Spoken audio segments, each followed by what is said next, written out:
यमुना नदी के किनारे पर बसा ये शहर अपने हजारों सालों के इतिहास में कई साम्राज्यों का राजनीतिक केंद्र रहा है। जो कोई दिल्ली आया वो यहीं का होकर रह गया।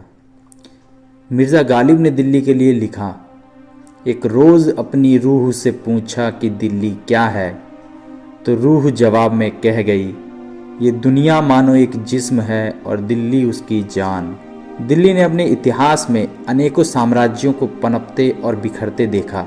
एक तरफ तो इस शहर ने संपन्नता के वैभवशाली दिन देखे, तो दूसरी तरफ भयंकर युद्ध, त्रासदियाँ और बर्बादियाँ देखीं। यहाँ राजपूत शासक आए, तुर्की के सुल्तान आए, फिर मुग़ल आए, मराठे आए, अंग्रेज आए। दिल्ली तो वहीं रही, लेकिन दिल्ली पर राज करने वाले बदलते रहे। और यही वजह है कि दिल्ली को सिटी ऑफ सिटीज़ यानी शहरों का शहर कहा गया। दिल्ली हमेशा सत्ता की प्रतीक रही है।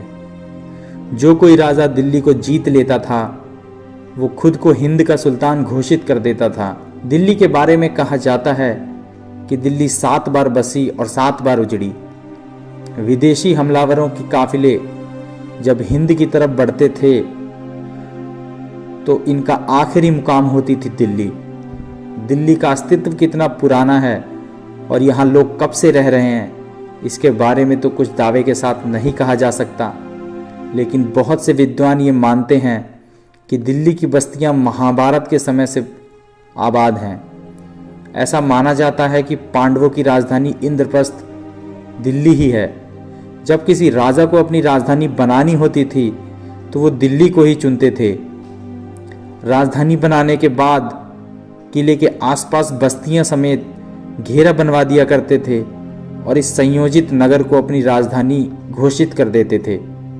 इसी तरह से इतिहास में ऐसे 7 शहरों के प्रमाण मिलते हैं जिनको समय के साथ साथ उस समय के राजाओं ने अपनी राजधानी बनाया था। जिन शहरों में लालकोट, जिसे राजपूत राजाओं ने 1060 ईसा पूर्व में बसाया था। दूसरा है सीरी, जिसे अलाउद्दीन खिलजी ने 1303 में बसाया था।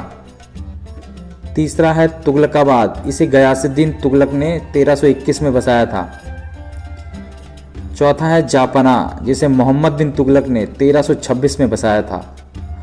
पांचवा है फिरोजाबाद, इसे फिरोज शाह तुगलक ने 1354 में बसाया था।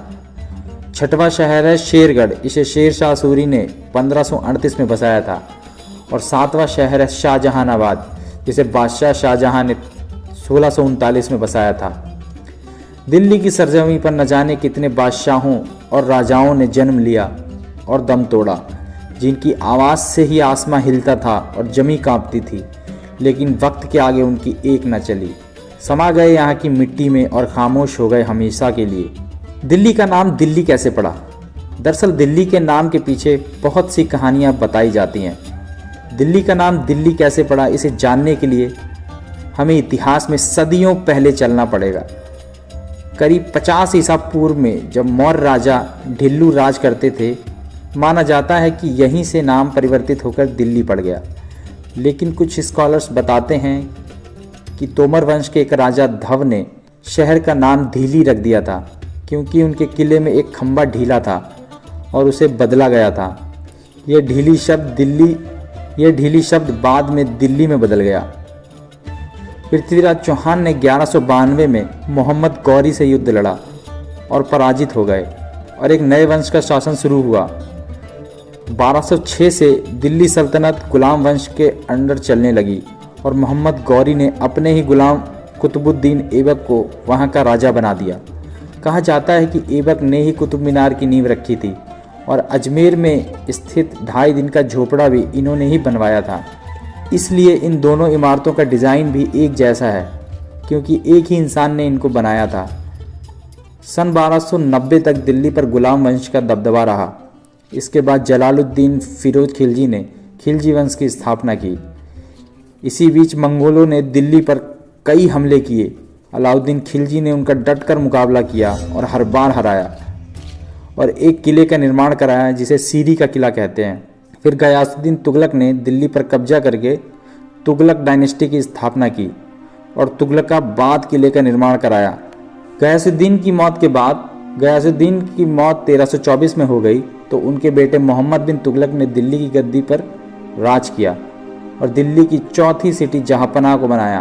उन्होंने राय पिथौरा और सीरी किले को और मजबूत कराया। इसके बाद 1351 में फिरोज शाह तुगलक ने दिल्ली का ताज संभाला और अगली सिटी का निर्माण कराया जो कि फिरोजाबाद के नाम से जानी जाती है, जिसे आज फिरोज शाह कोटला भी कहते हैं।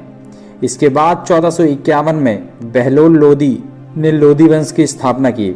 इस वंश के अंतिम शासक थे इब्राहिम लोदी, जो 1526 में बाबर से युद्ध में पानीपत के मैदान में मारे गए और बाबर ने मुगल वंश की स्थापना की। इब्राहिम लोदी की कब्र आज भी पानीपत के जीटी रोड से करीब 500 मीटर की दूरी पर मौजूद है। मुगल वंश के शासक शाहजहां ने 1639 में शाहजहानाबाद शहर बसाया और लाल किला तथा जामा मस्जिद बनवाए, जो आज भी पुरानी दिल्ली में मौजूद है। जब अंग्रेजों ने 1912 में अपनी राजधानी कलकत्ता से दिल्ली स्थानांतरित की तो उन्होंने अपने अलग ही तरीके से दिल्ली का निर्माण कराया, जो आज भी नई दिल्ली के नाम से जानी जाती है। अंग्रेजों ने यहाँ इंडिया गेट, राष्ट्रपति भवन और कनॉट प्लेस का निर्माण करवाया। दिल्ली के इतिहास को देखते हुए 19वीं सदी के ग्रेट पोएट मिर्ज़ा गालिब ने ये लिखा, मकदूर हो तो खाक से पूछूं कि ए लईम, तूने वो गंज हाय गरा माया क्या किए। अगर मुझ में इतनी शक्ति हो कि मैं पूछ पाऊं तो मैं इस ज़मीन से पूछूंगा कि ए कंजूस, इतनी बड़ी शख्सियतें मौत के बाद तुझ में दफन कर दी गईं, तो तू अब ये बता कि तूने उन अनमोल खजानों का क्या किया। दिल्ली हर बार उजड़ने के बाद एक नए सिरे से बसी। दिल्ली के माथे पर समय के साथ साथ नए नए नाम सजते रहे। तो दोस्तों, ये थी हमारी दिल्ली की कहानी। हमारे चैनल को सब्सक्राइब करें। अगर ये वीडियो अच्छी लगी हो तो लाइक करें। मिलते हैं अगली वीडियो में।